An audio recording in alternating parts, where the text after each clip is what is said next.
We are sitting here with Avi Lipkin, and we will talk about Samaria and Judea. Avi, can you explain what Samaria and Judea is?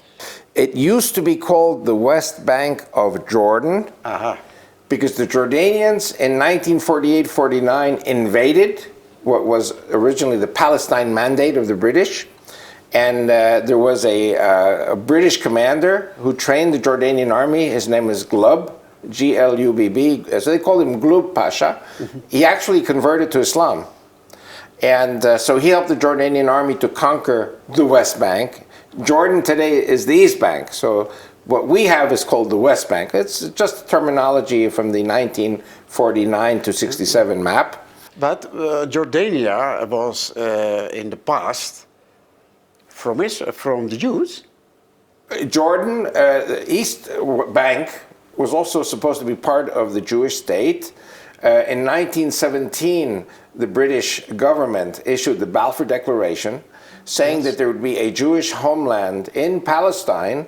But then, because of the fighting in Saudi Arabia between the House of Saud and the Hashemites, so they decided to make peace between the Saudi tribes and say, okay, the Hashemites will be given that side of the Jordan, Syria and Iraq. There were three brothers, Hashemite kings. And of course, the Syrians and the Iraqis got rid of them very fast. The only one who survived until now was King Abdullah, later King Hussein, and then now, of course, Abdullah, the great-grandson. And so the Jordanians and the Jordanian army conquered Samaria and conquered Judea. And then people don't pay attention. They say, no Jews. Judenrein. We don't want any Jews in Samaria. We don't want any Jews in Judea. We don't want any Jews in East Jerusalem. And it was something called ethnic cleansing, that all the Jews were expelled from the places where they lived, in Judea, Samaria, and Jerusalem. And even the tombstones in the cemeteries, the Jordanian Legion, the Jordanian army, they took the stones and paved a path to the bathroom. The Jordanian army bathroom was Jewish gravestones. And of course, the peace agreement in Rhodes in 1949 was the Jews would have access to the Western Wall, and the Jordanians never allowed it. Anyway, what's very important to remember is that the process of the Jewish people coming home was a process in which Jewish people raised money, even during the time of the Turks. And the Jews then would pay absentee landlords who were living in Damascus or in Lebanon. They would buy these lands, which were swamps, were horrible places. And the absentee landlords who were in Damascus and Beirut said, these Jews are crazy. They're buying the malaria swamps. And then when they go to be in the swamps, they'll all die of malaria. And many Jewish people died. But what happened was they brought in eucalyptus trees from Australia, and the eucalyptus trees need a lot of water. And so the Jewish people drained the swamps. And then the swamps became fantastic land for farming. And then the Turks, over the centuries, chopped down the trees in Judea and Samaria. And so the Jews came and put in new trees.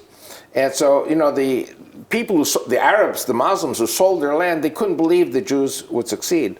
But God had a plan. And it says in the Bible, when my children come home, the children of Israel, then the land will blossom again. And this is what happened. Now, there is a term in American history, because I always look at American history, it's called manifest destiny. Manifest destiny means that the American colonists were originally in the 13 colonies, and as they were attacked by the Indians, by the Native Americans, they would have to push west to defeat the Indians, and then they had new land.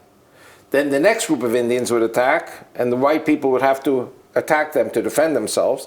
And this is how the American people reached the Pacific Ocean. It's called manifest destiny. Now, in Israel, we have like a mini manifest destiny. The first map in 1936 of the Peel Commission, the British Peel Commission said that the Jews should have a little strip of land between Tel Aviv and Haifa. And the Jews said, it's not enough, but we agree. We'll take it. We'll take whatever the British government will give us. It was nothing. The Arabs said no. Then, because they were constantly attacking the Arabs in 1947, they did not even get the partition plan that the United Nations offered. So we got the 1948 borders, 1949 borders. They didn't agree to that, we got 67 borders. So the land is constantly expanding, and the United States forces us to give the land away, but the Arabs keep attacking us. So Samaria, and this is something that your viewers have to understand, Samaria is the heart of Israel. Yes. So Judea, Samaria is the heart of Israel. And my sons live in Samaria, and my sons have discovered, this is a beautiful story. There's a town called Shiloh. Yeah. And the Christian Arab towns, when you go into the when the Israelis went into the Christian Arab towns, they said, where is Shiloh? The biblical Shiloh. Now, it was under the ground because it was covered up with earth. But the Arab Christians said, it's right there. Because the tradition was passed down for 2,000 years.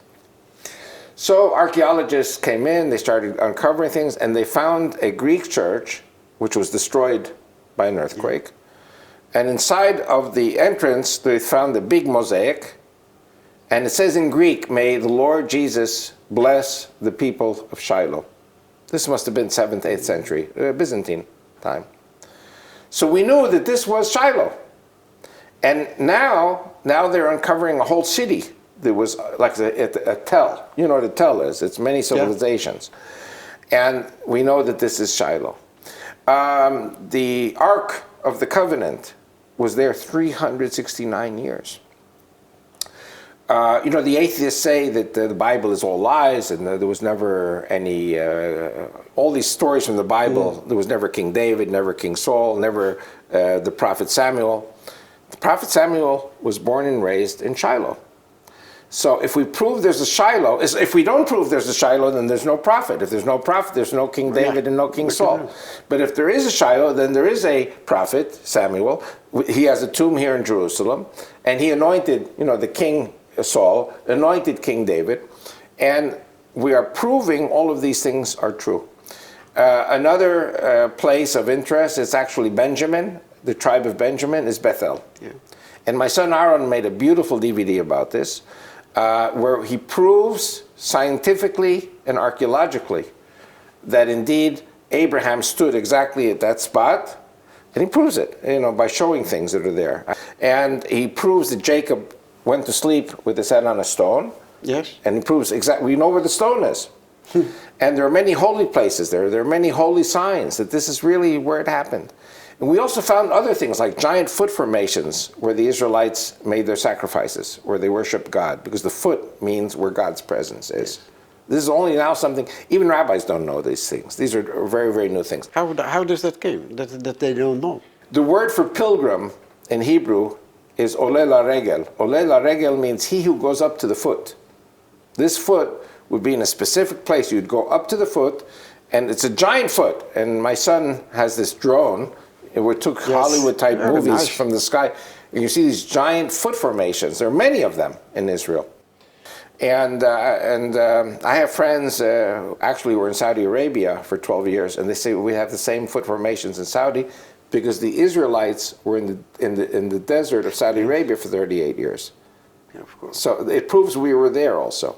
What does it say in the Bible? God says, wherever your feet will tread, I will give to you. So the Saudis are fanatic, afraid that the Jews will come and take Saudi Arabia because we were there and we're coming back. We will come back.